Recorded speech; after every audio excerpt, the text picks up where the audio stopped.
కలువరి మహిమా శుభ సందేశం.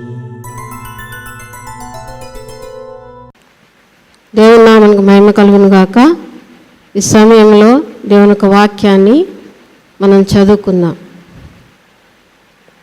దేవుని యొక్క వాక్యంలో యోహాను సువార్త 6వ అధ్యాయము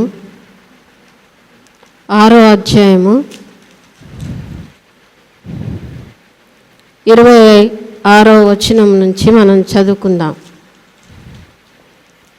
యేసు, మీరు సూచనలను చూచుట వలన కాదు కానీ రొట్టెలు భుజించి తృప్తి పొందుట వలనే నన్ను వెదుగుచున్నారని మీతో నిశ్చయముగా చెప్పుచున్నాను. క్షయమైన ఆహారము కొరకు కష్టపడకుడి కానీ నిత్య జీవము కలగజేయు అక్షయమైన ఆహారము కొరకే కష్టపడుడి. మనుష్య కుమారుడు దాన్ని మీకు ఇచ్చును, అందుకై తండ్రి అయిన దేవుడు ఆయనకు ముద్ర వేసి ఉన్నాడని చెప్పెను. వారు, మేము దేవుని క్రియలు జరిగించుటకు ఏమి చేయవలనని ఆయన అడగగా, యేసు, ఆయన పంపిన వాని యందు మీరు విశ్వాసం ఉంచుటే ఆయన క్రియ అని వారితో చెప్పెను. ప్రార్థన చేసుకున్న వాక్యం గురించి. పరిశుద్ధుడు అయిన తండ్రి, జ్ఞానప్రదాత, మోక్షప్రదాతమైన యేసయ్య, నీ నామానికి వందనాలు, కృతజ్ఞతాస్తుతులు తండ్రి. సమయంలో మీరు ఇచ్చినటువంటి మాటను మీరు చెప్పినట్లుగా చెప్పడానికి సహాయం చేయండి నాయన. మనిషి యొక్క మనసు కానీ వేరే విషయాలు కానీ నాయన నోట్లకు రాకుండా మీరు చెప్పిన వాక్యం చెప్పినట్లుగా వివరించడానికి నీ కృపను ప్రసాదించమని క్రీస్తు యేసు పరిశుద్ధ నామములో అడిగి వేడుకొనుచున్నాను పరమ తండ్రి. ఇక్కడ వాక్యములో చూస్తే యేసు ప్రభు వారు మరి చెప్పుచున్నటువంటి ఆయన చేసిన ప్రసంగాల్లో ఇది కూడా ముఖ్యమైన ప్రసంగము. అసలు దేవుని బిడ్డలు ఉండవలసిన విధానము, దేవుని బిడ్డలు దేని కొరకు ఉండాలన్న విషయాన్ని ఇక్కడ మనము చూస్తాం. సరే, చూస్తే అక్కడ శిష్యులతో మాట్లాడుతున్నట్లుగా ఉంది. శిష్యులతో ఏమని మాట్లాడుతున్నాడని మనం చూస్తే, మీరు సూచనలను చూచుట వలన కాదు కానీ రొట్టెలు భుజించి తృప్తి పొందుట వలనే నన్ను వెదుకుచున్నారని మీతో నిశ్చయముగా చెప్తున్నాను. క్షయమైన ఆహారం కొరకు కష్టపడకుడి కానీ నిత్య జీవము కలగజేయు అక్షయమైన ఆహారం కొరకే కష్టపడండి అని చెబుతున్నాడు. ప్రతి మనిషి కూడా పుట్టినప్పటి నుంచి కూడా దేని కొరకు కష్టపడుతుండు, దేని కొరకు బాధపడుతుండు అని మనం చూస్తే మనకందరికీ తెలిసిన విషయమే. చిన్న బిడ్డ, చిన్న పాప పుట్టగానే ఏం చేస్తుందంటే నోట్లో వేలేసుకుంటుంది. నోట్లో వేలేసుకోవడమే కాకుండా ఇంకేం చేస్తుందంటే అక్కడ పక్కనున్న వస్త్రాలను కూడా తీసి నోట్లో పెట్టుకోవడం జరుగుతూ ఉంటుంది. దేని కొరకని అంటే పుట్టడంతోనే ఆకలితోనే పుడుతుంటాడు మనిషి. మీరు ఇక్కడ బాగా గమనించండి. పుట్టిన ప్రతి శిశువు కూడా నేను ఎక్కువ గమనించినటువంటి విషయము ఏమిటంటే, మనిషి చిన్న పిల్లవాడు పుట్టినప్పటి నుంచే మనిషికి అవసరమైంది ఏంటంటే శరీరం గురించి, ఆకలి గురించి, కడుపు గురించే ఆలోచన చేస్తూ ఉంటాడు. చేతులకు ఒకేళ్ళు పెట్టుకుంటాడు, ఒక్కడు సరిపోదు, 2 పెట్టుకుంటాడు. ఒక్కోసారి చెయ్యంతా కూడా కుచ్చేసుకుంటాడు, కుచ్చుకొని ఇదంతా గిచ్చేసుకుంటాడు. తెలియదు పాపం అవి గోళ్ళు గిచ్చుకుపోతున్నాయి అని. కానీ లోపల ఏంటిది? ఆకలి, భోజనం, నేను తినాలి, నాకు ఆకలేస్తుంది అన్న ఒక స్పృహ మనిషికి పుట్టినప్పటి నుంచే ఉంది. ఇక్కడ కూడా దేవుడు యేసయ్య ఆ శిష్యులతో అక్కడ చెప్తున్నాడు, మీరు సూచనలు చూచటం వలన కాదు కానీ రొట్టెలు భుజించి తృప్తి పొందటం వల్లనే నన్ను వెతుకుచున్నారని మీతో నిశ్చయంగా చెబుతున్నాను. ఇక్కడ ఆయన ఎలా గమనించగలిగినాడు అంటే, ఆయన సృష్టికర్త. అంటే మనిషి పుట్టినప్పటి నుంచి ఎట్లుంటాడు, పుట్టినప్పటి నుంచే ఆకలి ఉంటుందని ఆయనకు తెలుసు. అక్కడ ఉన్న బిడ్డలు కూడా వాళ్ళని ఆయన వెంబడిస్తున్నారు. వెంబడించినప్పుడు వాళ్ళను ఉత్తి చేతులతో ఆయన ఉంచట్లేడు. వాళ్ళకు రొట్టెలు పెడతాడు. రొట్టెలు పెట్టుకుంటే వాక్యం కూడా చెప్తాడు. కానీ వాక్యం మీద శ్రద్ధ ఉండలేదు. దేవుడు చెప్పిన మాటలేందు మరి వారికి ఆలోచన లేదు. దాని గురించి ఆలోచన చేయట్లేరు. దేని గురించి చేస్తున్నారని ఇక్కడ చూస్తే రొట్టెల గురించి ఆలోచన చేస్తున్నట్లుగా ఇక్కడ ఉంటుంది. అయితే అక్కడ యేసు ప్రభువు వారు చెబుతున్నాడు, క్షయమైన ఆహారం కొరకు కష్టపడకండి, కానీ నిత్య జీవము కలగజేయు అక్షయమైన ఆహారం కొరకే కష్టపడండి. మనుష్య కుమారుడు దాన్ని మీకు ఇచ్చును. అందుకే తండ్రి అయిన దేవుడు ఆయనకు ముద్ర వేసి ఉన్నాడని చెప్పాను. ఇక్కడ 2 ఆహారాలు ఉన్నాయి. ఒకటి క్షయమైపోయేది, ఒకటి అక్షయమయ్యేది. క్షయమైపోయేదంటే నాశనం అయిపోయేది. ఈరోజు మనము మంచి మాంసం కూరతో తిన్నప్పుడు బాగా తిన్నాను, మంచిగా తిన్నా, మంచి కూర పెట్టారు, మాంసం పెట్టారు, కడుపు నిండి అమ్మగారు కూడా బాగా వండింది కూర అని మనం అనుకుంటాం. ఇంటికి వెళ్తాం, ఇంటికి వెళ్ళి కూడా 10 మందితో చెప్తాం, చాలా బాగా వండారు, వాళ్ళ భోజనాలు బాగా పెట్టారు అనేసి మనం అనుకుంటాం. చాలా బాగా వండారని పొగిడి వెళ్ళి పండుకున్నాక మళ్ళీ ఇంటికి వెళ్ళినాక మళ్ళీ 3 గంటలు 4 గంటలు గడిచిపోయాక మళ్ళీ ఆకలి అవుతుంటుంది. అదేమో నిలువ ఉంటుందా? నిలువ ఉండదు. మళ్ళీ ఆకలి అవుతుంది. మళ్ళీ ఇంకొక ఆహారం కోసం. నువ్వు ఇప్పుడే కదా, మన అమ్మ అంటుంది ఏమని, ఆకలి అవుతుందంటే నువ్వు ఇప్పుడే కదా అక్కడ అమ్మగారు వాళ్ళ ఇంట్లో నువ్వు భోంచేసిన మంచి మటన్ వేసి పెట్టింది, మంచి కడుపు నిండా బొజ్జు నిండా తిన్నావు కదా, ఎందుకు మళ్ళీ ఆకలి అవుతుందంటే అది క్షయమైపోయేది, అది నిల్వ ఉండేది కాదు. అది ఎప్పుడు ఏ పూట కాపూటకు 6 గంటలకో 7 గంటలకో ఇస్తూనే ఉండాలి శరీరానికి. ఇప్పుడు తింటే మళ్ళీ తెల్లారి వరకు అది బయటికి వెళ్ళిపోవాల్సిందే. తాగిన నీళ్ళు కూడా నిల్వ ఉండవు, అవి కూడా వెళ్ళిపోతాయి, అవి కూడా నిల్వ ఉండవు. మందులు కూడా ఈ పూట వేసుకుంటే మళ్ళీ పూటకు మళ్ళీ పనిచేస్తుందంటే పనిచేయవు, మళ్ళీ పూటకు కూడా వేసుకోవాలా మందు. బీపీ టాబ్లెట్ కానీ షుగర్ టాబ్లెట్ కానీ వేసుకోవాల్సిందే. ప్రతి టాబ్లెట్ డాక్టర్ చెప్పినట్టు వేసుకోవాలి. వేసుకోకపోతే ఏమైందంటే శరీరము వాళ్ళు ఎమ్మటి చెప్తా ఉంటుంది, కళ్ళు తిరిగి పడిపోవడమో ఏదో చేయడమో చెప్తా ఉంటుంది. వెళ్ళి బీపీ చూపితే ఏమవుతుంది, బీపీ పెరిగింది, అమ్మా నీకు బీపీ పెరిగింది, నువ్వు మందులు వాడుతున్నా మందులు వేసుకుంటాను అంటే నేను ఈ పూట వేసుకోలేదు అందుకే మళ్ళీ నాకు బీపీ అని అనుకుంటాం. నువ్వు మందులు వాడట్లేదు అందుకే నీకు బీపీ పెరిగిందని చెప్తాడు. అవన్నీ ఏంటి, క్షయమైపోయేటి, అవి నిల్వ ఉండేవి కాదు. ఎప్పటికప్పటికి అవి తీసుకుంటూ ఉండాలి, పూట పూటకు తీసుకుంటూనే ఉండాలి. కానీ క్షయము కానిది, నాశనం కానిది దేవుడు సంపాదించుకొని మన వాక్యంలో చెబుతున్నాడు. దేవుడు యేసుప్రభు వారు తన శిష్యులకు చెప్పినటువంటి మాట మరి ఈ రోజున మనకు కూడా జ్ఞాపకం చేస్తున్నాడు. మన ఈ వాక్యాన్ని చిన్నప్పటి నుంచి మనం చదివాం, కానీ మనము ఎంతమంది వాక్యాన్ని గ్రహించారో ఈ సమయంలో మీరు జ్ఞాపకం చేసుకోండి. ఈ వాక్యం వినేటప్పుడు మీరు జ్ఞాపకం చేసుకోనండి.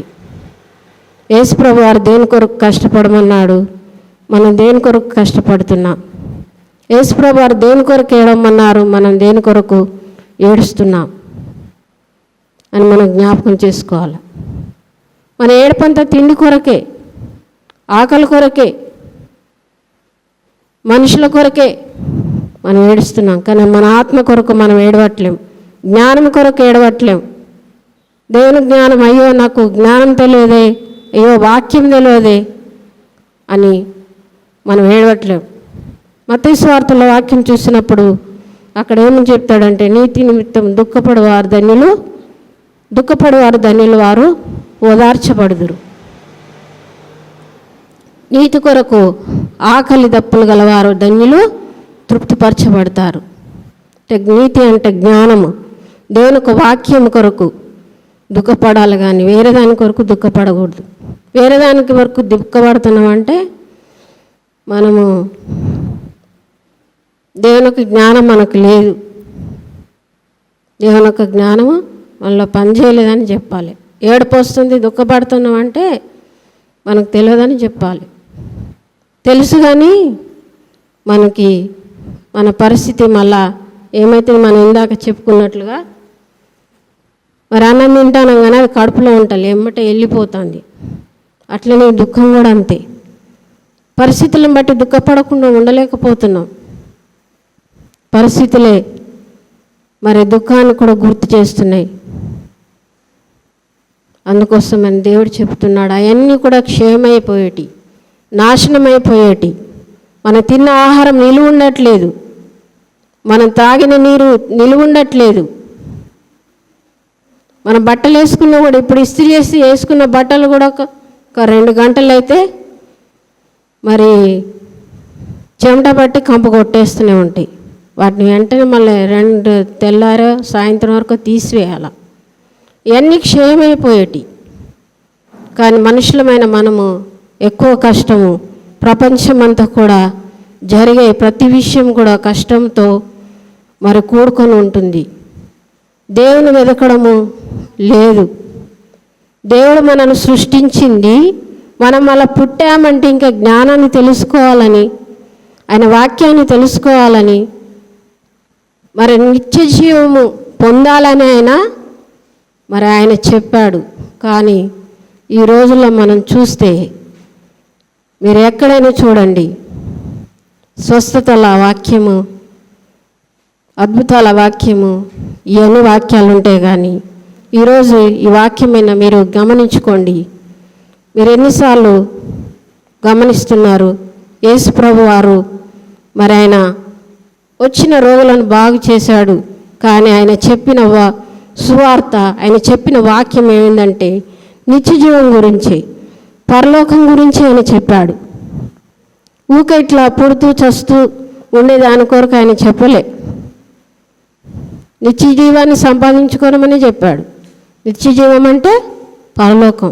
పరలోకం అంటే ఇక మనం పుట్టాం, మనం ఇక ఉండం. దేవుడు ఎట్లుంటాడో అట్లా మనం ఉండిపోతాం అన్నమాట. అందుకే దానికోసం కష్టపడమంటున్నాడు. మరి లోకంలో పుట్టాం కదా, మాకు ఎవరు అన్నం పెడతారండి, మరి వాక్యం చదువుకుని కూర్చుంటాం, మాకు అన్నం వస్తుందా అని అంటే మనం చేసే పని ఏదో మనం చేస్తూనే ఉంటాం. కానీ అది మన పరిస్థితిని బట్టి, మనం పుట్టిన ఇదిని బట్టి మన పని చేసుకుంటూ మనం వెళ్ళిపోవాలి. కానీ మనము ఎక్కువగా కష్టపడవలసింది దేని కొరకంటే వాక్యం కొరకని ఇక్కడ ఆయనే చెప్తాడు. ఇది నేను చెప్పే మాట కాదు, దేవుడు చెప్పే మాటే. మీరు జ్ఞాపకం చేసుకోండి. క్షయమైన ఆహారం కొరకు కష్టపడకూడదు, కానీ నిత్య జీవము కలగజేయు అక్షయమైన ఆహారం కొరకే కష్టపడుడి. మనిషి కుమారుడు దాన్ని మీకు ఇచ్చును, అందుకే తండ్రి అయిన దేవుడు ఆయనకు ముద్ర వేసి ఉన్నాడని చెప్పాను. మనిషి కుమారుడు దాన్ని మనకు ఇస్తాడు. ఎలా ఇస్తాడంటే ఇంకొక వాక్యంలో చూస్తే మనము దేవుని అడగాల, జ్ఞానాన్ని అడగాలి, సంపాదించుకోవాలి. అడుగుడి మీకు ఇయ్యబడును, వెదుకుడి మీకు దొరుకునన్నాడు. జ్ఞానం అడగమన్నాడు ఆయన అడగమన్నది జ్ఞానం అయితే మనం ఏమడుగుతున్నామంటే అవసరాలు అడుగుతున్నామంటే మళ్ళీ మనకు కడుపే గుర్తొస్తుంది, కడుపే ఆకలే గుర్తొస్తుంది. కానీ దేవుడు ఇక్కడ ఏం చెప్తుండు? రొట్టెలు భుజించి తృప్తి పొందుట వల్లనే నన్ను వెతుకుచున్నారని మీతో నిశ్చయంగా చెప్తున్నాను. ఖచ్చితంగా చెప్తాడు దేవుడు. ఆయన శారీరకంగా ఈ లోకంలో ఉన్నప్పుడే మనుషులు ఆ విధంగా ఉన్నారు. ఆయన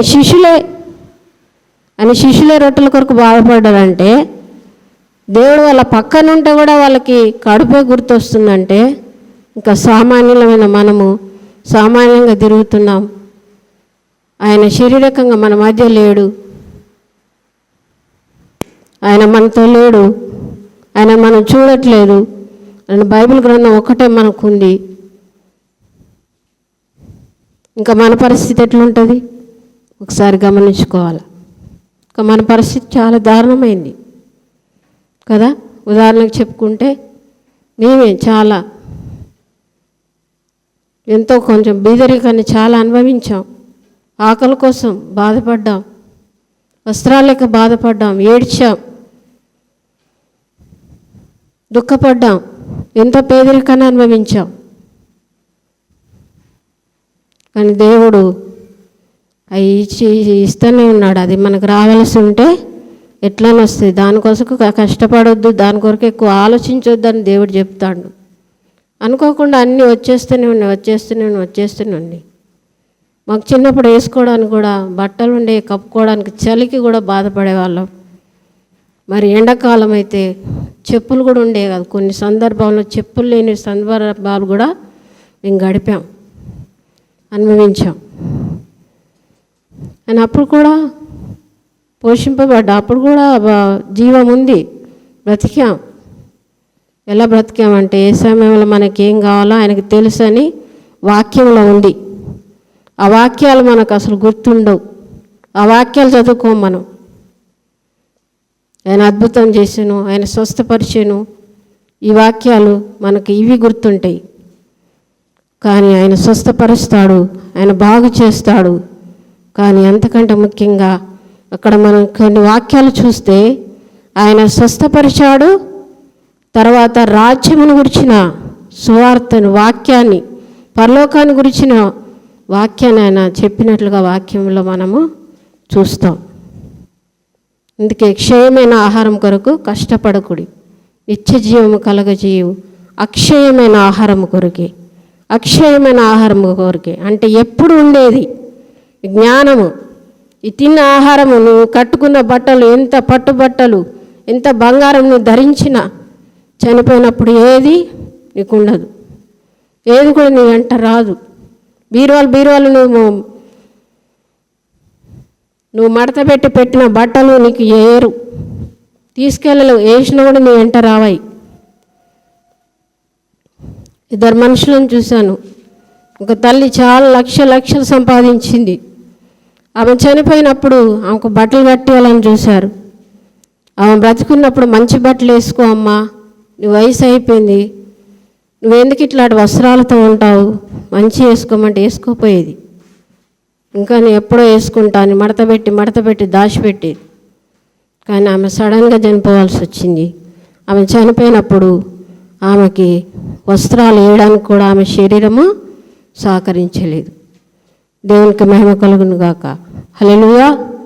కాబట్టి మనం గమనించుకోవాల్సింది ఏంటంటే, ఎక్కువగా ఆలోచన చేస్తున్నటువంటి మనం ఎక్కువ కష్టపడవలసింది దేవుని జ్ఞానం కొరకని మనం ఇక్కడ వాక్యంలో చూస్తున్నాం.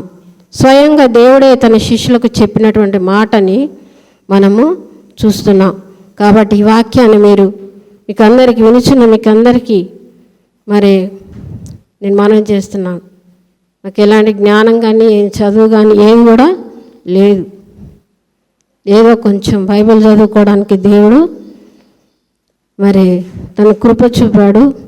కొంచెం చదువుని బట్టి దేవుడు తన వాక్యాన్ని, గ్రంథాన్ని చదువుకోవడానికి కృపనిచ్చాడు. దాన్ని బట్టి చదివాను, దేవుడు వాక్యాన్ని ఇచ్చాడు.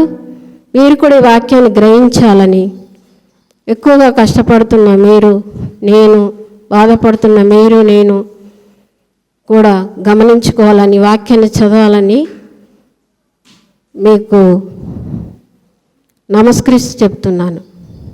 ఇంకొక వాక్యాన్ని కూడా ఒక వాక్యాన్ని మనం చూస్తాం. ఒక జ్ఞాని అయిన సొలొమోను రాసినటువంటి మాటను కూడా మనం చూస్తాం.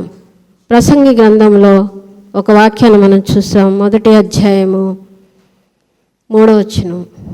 వ్యర్థము సమస్తము వ్యర్థమే, సూర్యుని కింద నరులు పడుచుండు పాటు అంతటి వలన వారి కలుగుచున్న లాభమేమి? తరము వెంబడి తరము గతించిపోచున్నది, భూమి ఒకటే ఎల్లప్పుడూ నిలిచినది. సూర్యుడు ఉదయించును, సూర్యుడు అస్తమించును, తాను ఉదయించు స్థలములకు మరలా చేరుటకు త్వరపడును. గాలి దక్షిణ దేశంకు పోయి ఉత్తర దేశంకు తిరుగును, అట్లా మరలా తిరుగుచు తన సంచార మార్గంలో తిరిగి వచ్చును. చూడండి, జ్ఞాని అయిన సొలొమోను చాలా విషయాలు పరిశీలించి తెలుసుకున్నట్లుగా మీకు అందరికీ తెలుసు. ఆయన ఎన్నెన్నో విషయాలు పరిశీలించినట్లుగా చూసాం. అయితే మనకు ఉదాహరణలు కావాలి. యేసుప్రభు వారు చెప్పిన మాటల కంటే జ్ఞానులు చెప్పిన మాటలు కానీ వారి అనుభవాలు కానీ మనకు బాగా ఎక్కుతాయి. ఎవరైనా పెద్దోళ్ళు బయట వచ్చేదని చెప్తే మనకు ఎంబటే ఎక్కుతాయి, కానీ వాక్యం నుంచి ఎక్కవు. అందుకే ఇక్కడ జ్ఞానం కూడా చెప్తాడు, ఏమన్నా అంతా వ్యర్థమే, వేస్ట్ అంటున్నాం. కానీ మనం బెస్ట్ అంటున్నాం. బంగారం బెస్ట్, భర్త బెస్ట్, భార్య బెస్ట్, పిల్లలు బెస్ట్, అంతా బెస్ట్. ఇవన్నీ మరి ఇచ్చింది ఎవరు? వద్దంటున్నా ఆయనే ఇచ్చాడు. కానీ మన మనసు ఎక్కువ దాని మీద పెట్టుకోకుండా ఎక్కువ వాక్యం మీద పెట్టుకోవాలి. ఆయనే ప్రేమించామని ఆయన మనందరికి ఇచ్చాడు. ఒకరికొకరు జ్ఞానం చెప్పుకొని వాక్యం చెప్పుకొని ఉండాలని చెప్పాడు. కానీ మరి ఇంత బంధాన్ని ఏర్పాటు చేసుకొని ఇంత ఘోరంగా ఉండమని, ఇంత మన మనుషులను ప్రేమిస్తూ దేవుని పక్కన పెడుతూ ఉండమని ఆయన చెప్పలేదు. కాబట్టి మనం జ్ఞాపకం చేసుకోవాలి. దేవుని కొరకు ఎక్కువ కష్టపడుతున్నాం, దేవుని కొరకు ఎక్కువ మన మనసును వాడుతున్నామో జ్ఞాపకం చేసుకోవాలి. సూర్యుని కింద నల్లు పడుచుండు పాటు అంతటి వలన వారికి కలిగిన లాభం ఏమీ లేదు. తరము వెంబడి తరము గతించిపోతున్నది. తరము వెంబడి తరము గతించిపోతున్నది.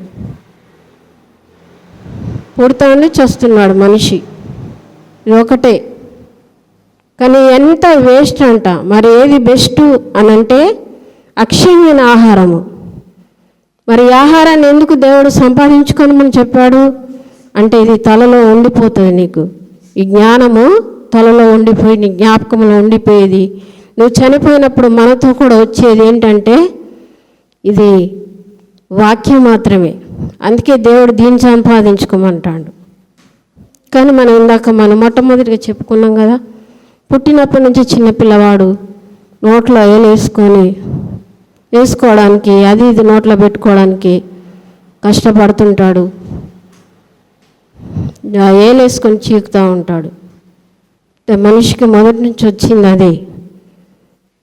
కానీ దేవుడి దినమున మనకు తెలియజేస్తున్నాడు, చిన్నప్పటి నుంచి ఎక్కువ మన ఆకలి కొరకు కడుపు కొరకే మనం కష్టపడుతున్నాం. కానీ దేవుని జ్ఞానాన్ని తెలుసుకోవాలని, ఆ జ్ఞానం మనకి ఎప్పుడు ఉంటుందని, ఆ జ్ఞానం మన పరలోకాన్ని తీసుకెళ్తుందని, ఈ లోకంలో మనం ఉండకుండా, ఈ బాధలలో ఉండకుండా, ఈ నరకయాతన మనం పడకుండా, ఈ ఇబ్బందులలో ఇరుకలో ఉండకుండా, దేవుడు ఎలా ఉన్నాడో మనం కూడా అలా ఉండేలాగున ఆయన చెప్పుతున్నటువంటి విషయం ఇది. దేవుడు మీకు ఇదే నాకు కూడా అట్టి జ్ఞానాన్ని ఇవ్వాలని వేడుకుందాం, కోరుకుందాం. ఇంకొక మాటను మనం కూడా చూసుకుందాం. ప్రసంగి 2:11 కూడా ఒక మాట వ్రాయబడి ఉంటుంది. ఇవి జ్ఞానులు చెప్పినటువంటి మాటలు, దేవుని ఆత్మచేత ప్రేరేపించబడి జ్ఞానుల ద్వారా చెప్పబడిన మాటలను మనం చూస్తాం. అప్పుడు నేను చేసిన వాటి వలన నాకు దొరికిన భాగ్యము, అప్పుడు నేను చేసిన పనులన్నీ, వాటి కొరకు నేను పడిన ప్రయాసమంతయు నేను నిదానించి వివేచింపగా అవన్నీ వ్యర్థమైనవిగాను, ఒకడు గాలికి ప్రయాసపడినట్టుగాను అగుపడెను. సూర్యుని క్రింద లాభకరమైనది లేనట్టు నాకు కనబడెను. ఈయన చరిత్ర మనకందరికీ తెలుసు. ఈయన ఎంతో జ్ఞానం గలవాడు. ఈయనకు తెలియని విద్యలు లేవు. ఈయనకు సొలొమోను గారి గురించి చెప్తే ఆయనకు పక్షుల యొక్క భాష కూడా తెలుసంట. ఇక్కడ మనము కొంతవరకు మనకి ఇక్కడ ఉంది. కానీ ఇంకా సొలొమోను గారి గురించి మనం డీప్గా ఆలోచన చేస్తే పక్షుల యొక్క అరుపులు, అవి అరుస్తున్నప్పుడు దేనికి అరుస్తున్నాయి, అవి ఏమేమి మాట్లాడుకుంటున్నాయి, ఏమేమి అంటున్నాయి అనే విషయాన్ని కూడా ఆయనకు తెలుసు అన్నమాట. అలాంటి జ్ఞాని అయిన సొలొమోను చెప్తా ఉన్నటువంటి మాట ఏంటంటే వేస్ట్ అంటున్నాడు, అన్నీ వేస్ట్ అంటున్నాడు. వాటన్నిటి గురించి తెలుసుకున్నాడు, చివరికి వేస్ట్ అని తేలింది ఆయనకి,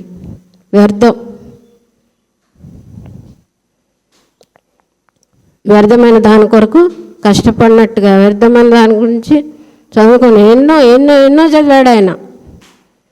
ఎన్నెన్నో చదువులు ఈ లోకంలో ఇప్పుడు అందరూ చదువుతున్న దానికంటే ఆయన వెయ్యంతలు తెలుసుకున్నాడు.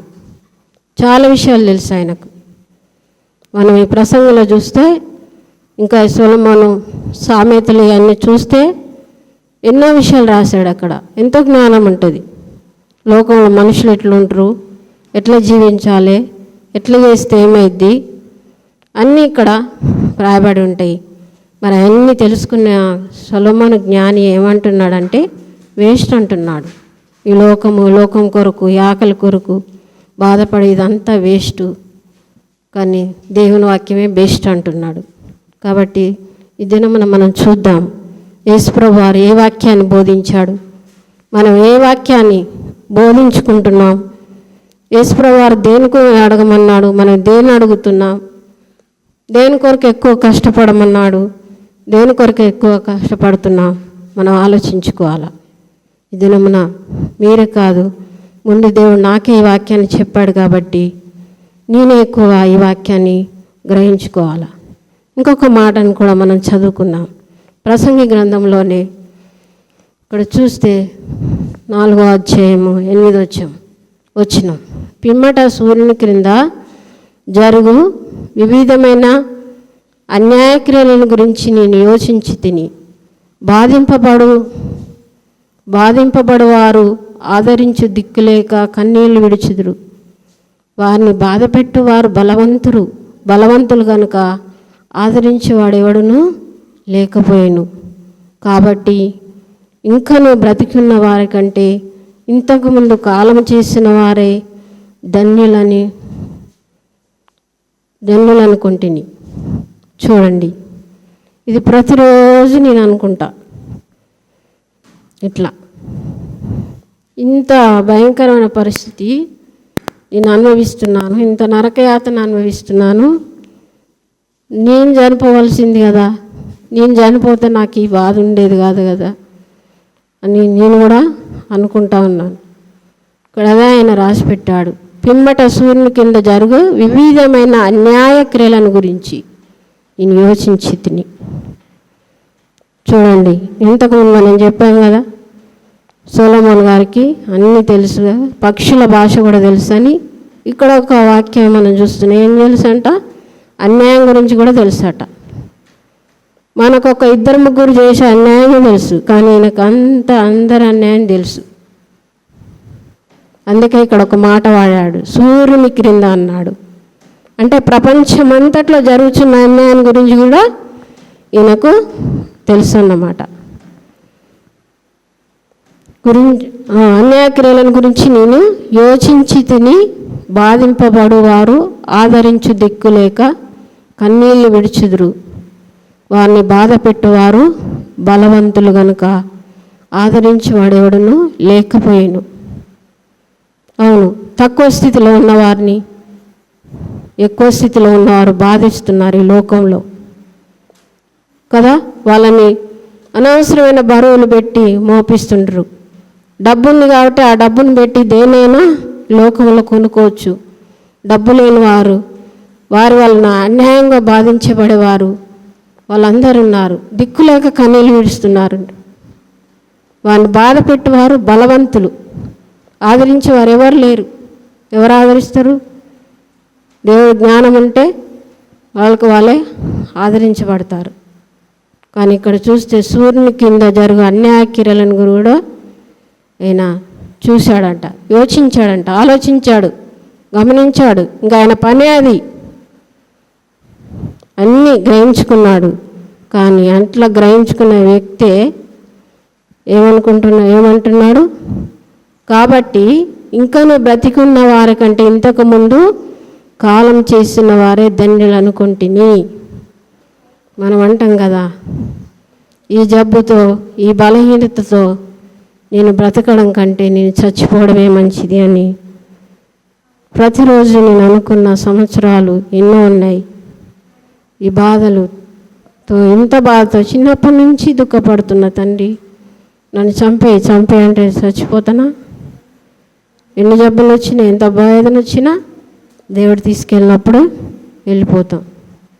అందుకే ఆయన అనుకుంటున్నాడు, ఆయన కూడా ఏమంటున్నాడు, అంత జ్ఞానియే కానీ ఏమంటున్నాడు, ఇంతకుముందు కాలం చేసిన వారే మంచోళ్ళు అనుకున్నాడట. చచ్చిపోవడం మంచిది అనుకున్నాడు ఆయన.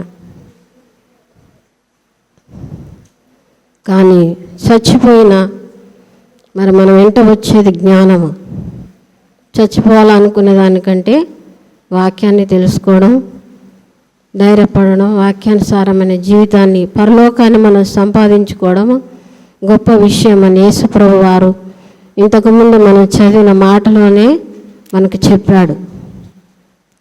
క్షేమైపోయి నాశనం అయిపోయి ఇప్పుడు తింటే మళ్ళీ కాసేపుకే ఆకలేసి దాని కొరకే మీరు కష్టపడకండి. నిత్య జీవం అంటే ఎప్పుడు జీవం కలిగింది, ఎప్పుడు మనం దేవునితోనే ఉండొచ్చు, ఎప్పుడు దేవునితోనే ఉండొచ్చు. ఇక అప్పుడు ఎవరు ఉండరు. ఈ భర్త, పెళ్ళి తర్వాత పిల్లలు, అక్క చెల్లె, అన్న తమ్ముడు, పక్కింటోళ్ళు, పొరిగింటోళ్ళు, ఆ ఊరోళ్ళు, ఈ అత్త, వాళ్ళు బాధలు పెట్టడం, ఆ మాటలు ఈ మాటలు ఇవన్నీ ఉండవు. అక్కడ మనం చదువుకున్న యోహాను సువార్తలో దేవుడు చెప్పినటువంటి మాటను చదువుకోవడానికి పోయే ముందు మరొకసారి మనం సొలొమోను భక్తుడు, జ్ఞానైన సొలొమోను చెప్పిన ఇంకొక మాటను కూడా మనం చదువుకొని వాక్యంలో ముందుకు వెళ్దాం. ప్రసంగి 5:16 మనం చూస్తే ఇక్కడ కూడా ఒక మాట రాయబడి ఉంటుంది. సూర్యుని కింద సంచరించు సజీవులందరూ గతించిన రాజుకు బదులుగా రాజైన ఆ చిట్టవాణి పక్షులను ఉందరని నేను అనుకుంటుని.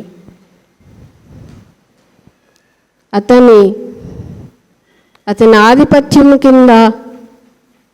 క్రింద జనులకు లెక్కే లేదు. అయినను తర్వాత రాబోవారు వాని యందు ఇష్టపడరు. ఇక్కడ పైనుంచి చదువుకోవాలి. మూఢత్వం చేత బుద్ధి, ఇది కాదండి, క్షమించండి, వాక్యం కాదు, అది 4లో ఉంది. 5 మనం చదువుకోవాల్సింది. మనిషి యొక్క స్థితి ఎలా ఉందో ఇక్కడ మనము చూస్తాం. 5వ అధ్యాయము ప్రసంగి 5వ అధ్యాయము 16వ వచనం, 15 నుంచి చదువుకుంటే మనకు అర్థమవుతుంది. వాడు ఏ ప్రకారంగా తల్లి గర్భము నుండి వచ్చినో ఆ ప్రకారంగానే తాను వచ్చినట్లే దిగంబరిగానే. 13 నుంచి చదువుకుందాం. సూర్యుని కింద మనసునకు ఆయాసకరమైనది ఒకటి జరుగుట నేను చూచి తిని. అదేమనగా ఆస్తి గలవాడు తన ఆస్తిని దాచిపెట్టుకొని తనకు నాశనము తెప్పించుకొనును. అయితే ఆస్తి దురదృష్టం వలన నశించిపోను. అతడు పుత్రుడు గలవాడైనను అతని చేతిలో ఏమీ లేకపోను. వాడు ఏ ప్రకారముగా తల్లి గర్భము నుండి వచ్చినో ఆ ప్రకారంగానే తాను వచ్చినట్టే దిగంబరిగానే మరలా పోను. నేను ప్రయాసపడి చేసిన దానిలో ఏదైనా చేత పట్టుకొని పోడు. అతడు వచ్చిన ప్రకారంగానే మరలా పోవును. చూసారండి, మన జీవితం, మనిషి యొక్క జీవితం గురించి ఆయన సొలొమోను జ్ఞాని. మరి యేసుప్రభు వారు ఒక చోట చెప్తాడు. చాలా సంగతులను నేను మీకు చెప్పలేదు, నిగూఢంగా చెప్పాను కానీ మీకు అర్థం కాలేదంటాడు. మరి జ్ఞానం చేత యోచింపి మరి వారి మనసు నిలిపి తెలుసుకున్న విషయాలు ఇక్కడ మనం సర్వసాధారణంగా మన చుట్టూ కాకుండా మన ప్రతిరోజు మనం అనుభవిస్తున్నటువంటి విషయాలు ఏవి. ఎంత ఆస్తి సంపాదించినా నీ చేతిలో ఏది కూడా పెట్టరు, ఏం తీసుకుపోరు. ఎవరైనా చనిపోయినప్పుడు కొన్ని సాంప్రదాయాలు చేస్తారు. ఏం పెడతారు చేతిలో? బతుకున్నప్పుడు ఎన్ని ఉంగరాలు పెట్టుకున్నా ఒక్క ఉంగరం కూడా నీ చేతికి ఉండనియరు. నువ్వు ఎంత డబ్బు సంపాదించినా ఒక నోటు కూడా నీ యొక్క చేతిలో కానీ దగ్గరగా నేరు వేసినా అది నీ వెంట రాదు. మనం చూస్తూనే ఉంటాం. అందుకే ఏడుస్తూ ఉంటాం చనిపోయిన వాళ్ళ గురించి చూసినప్పుడు. మనం బ్రతుకుతున్నప్పుడు మనం గమనించుకోవాలా, ఈ లోకంలో నుంచి మనం ఏమీ తీసుకుపోలేం. అదే యేసు ప్రభువు వారు చెప్పారు. నాశనం అయిపోయే, క్షయమైపోయే దాని కొరకు కష్టపడకండి, అక్షయమైన ఆహారం కొరకు కష్టపడండి, జ్ఞానం తెలుసుకోనండి, అది ఎప్పటికీ నీతో పాటు వస్తుంది. ఈ డబ్బు ఏది కూడా నీతో పాటు రాదు. దాని గురించి నువ్వు తెలుసుకోమని ఆయన మనకి బోధించాడు, చెప్తున్నాడు. వేరే వేరే వాక్యాలు కాకుండా మనం ఈరోజు నుంచి గమనిద్దాం. మనం బైబిల్ గ్రంథంలో యేసు ప్రభువు వారు ఏం చెప్పారు, ఆయన జ్ఞానాన్ని మనం గమనిద్దాం. ఆయన నిత్య జీవం కొరకు మనం పరలోకం పోవాలనే ఆయన వచ్చింది. అందుకే ఆయన గురించి మనము చెప్తే నశించిన దాన్ని వెతికి రక్షించడానికి ఆయన ఈ లోకానికి వచ్చాడు. నశించడం అంటే ఈ బాధలతో, కష్టాలతో, ఇబ్బందులతో, రోగాలతో కృషించి నశించిపోచున్న మనల్ని రక్షించడానికి, అంటే ఆయనలోకి ఐక్యమైపోవడానికి, ఆయన కుడిపార్శ్వములో మనం కూర్చోవడానికి, మనిషిగా పుట్టి ఇన్ని బాధలు పడకుండా మనం ఆయనలో ఐక్యమైపోవడానికి, నిత్య జీవం ఇవ్వడానికి ఆయన వచ్చాడు. కానీ ఇవన్నీ ఇవ్వడానికి కాదు. అవన్నీ కూడా మరి మీ పరలోకపు తండ్రికి తెలుసు, మీకేం కావాలో మీ పరలోకపు తండ్రికి తెలుసు అనే వాక్యం మనం చదువుకోవాలి, గ్రహించుకోవాలి. మరి ముందుగా చదివినటువంటి మాటని మరొకసారి మనం చూద్దాం. యోహాను సువార్త 6వ అధ్యాయము 27వ వచనములో 26 నుంచి, యేసు, మీరు సూచనలు చూచుట వలన కాదు కానీ రొట్టెలు భుజించి తృప్తి పొందుట వలనే నన్ను వెతుకుచున్నారని మీతో నిశ్చయంగా చెప్తున్నాను. అక్షయమైన ఆహారం కొరకు కష్టపడకుడి కానీ నిత్య జీవము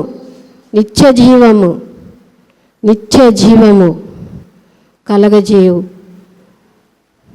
అక్షయమైన ఆహారము కొరకే కష్టపడుడి. మనిషి కుమారుడు దీనిని మీకిచ్చును, అందుకై తండ్రి అయిన దేవుడు ఆయనకు ముద్ర వేసి ఉన్నాడని చెప్పాను. వారు, మేము దేవుని క్రియలు జరిగించుటకు ఏమి చేయవలనని ఆయన అడగగా, యేసు, ఆయన పంపిన వాని యందు మీరు విశ్వాసం ఉంచుటయే దేవుని క్రియ అని వారితో చెప్పాను. ఈ మాట కంటే ముందుగా ఇంకా చాలా విషయాలు ఆయన మనకు బోధించాడు.